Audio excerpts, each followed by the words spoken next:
Third standard SSC board Get Smart book.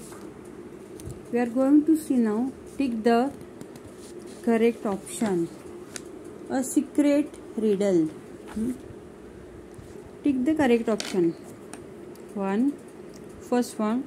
The king found the riddle very silly, simple, or interesting.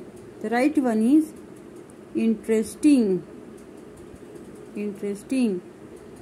The king found the riddle very interesting. The peasant earned 10 coins a day, 4 coins a day, 3 coins a day. So how much he earned coins a day?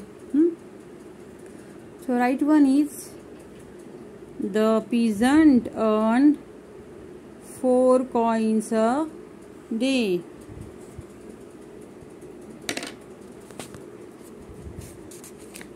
दिवसभरात तो किती कमवायचा? 4 coins. The king asked, third one. The king asked the peasant to keep the answer to the riddle a secret until, which one is right? The peasant saw the king again for the second time. This is the right one option. The minister gave the man a bag of 100 gold coins, or a bag full of grains, or bag full of silver coins. So what is answer? Right one काय आहे? A bag of 100 gold coins. The minister gave the man a bag of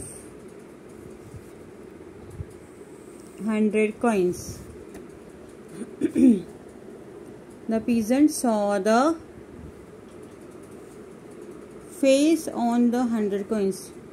Whose face? King's face, queen's face, or princess? Right one is king. Kings. The peasant saw the king's face on the 100 coins. म्हणजे प्रत्येक कॉइनवर किंगचं चित्र होतं, photo होता. म्हणजे we are going to see now here. How did the peasant spend his money? Write what he did with each part of money. peasantला जो पैसा मिळाला, 4 त्याला कॉइन्स मिळत होते, तर प्रत्येक कॉइनचा कसा वापर करत होता. First part he kept for himself. पहिला पार्ट तो स्वतःसाठी ठेवत होता. Second part he gave it to his wife in gratitude. तो आपल्या बायकोला देत होता. सेकंड पार्ट म्हणजे ती त्याला मदत करायची, कामं करायची घरची, त्याला डबा म्हणजे खायला करून देत असेल सगळं, त्यासाठी तो आज फॉर थँक्यू म्हणून ग्रॅटिट्यूड म्हणून तिला तो देत होता. Third part one he gave back to his parents. आता आई वडिलांनी जे आईवडील कष्ट करतात, मुलांना वाढवतात, खाऊ पिऊ घालतात, लाड करतात, म्हणजे आई वडिलांना पण काहीतरी देणं त्याचं काम होतं, म्हणून थर्ड पार्ट तो आई वडिलांना देत होता. So third part he gave back to his parents. Fourth part कुणाला देता? He kept it for his children. Fourth part जो होता पैशांचा तो त्याच्या मुलांसाठी तो ठेवत होता, मुलांच्या शिक्षणाकरता वगैरे, मुलांच्या खर्चाकरता. Now some words from the chapter have been misspelled here. Correct and rewrite them. Right? इथे काही चुकीचे स्पेलिंग्स दिलेले आहेत, तर ते करेक्ट करून आपल्याला लिहायचे आहेत. इथे दिले KINDOM, ज्याचे जी मिसिंग आहे. सो जी लिहिलं की काय होणार आहे? किंगडम. KINGDOM kingdom.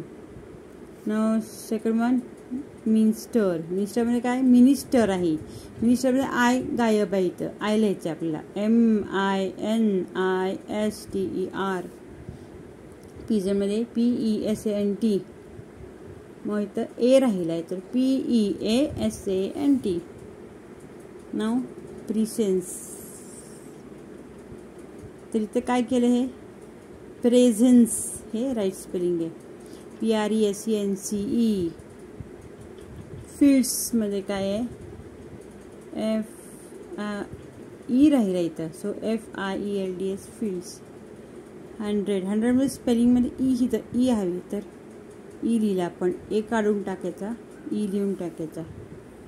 रिडलमध्ये डी राहिलं आहे ना, RIDDLE रिडल. ग्रॅटिट्यूडमध्ये ई इथं शेवटचं राहिलं आहे, सो GRATITUDE ग्रॅटिट्यूड.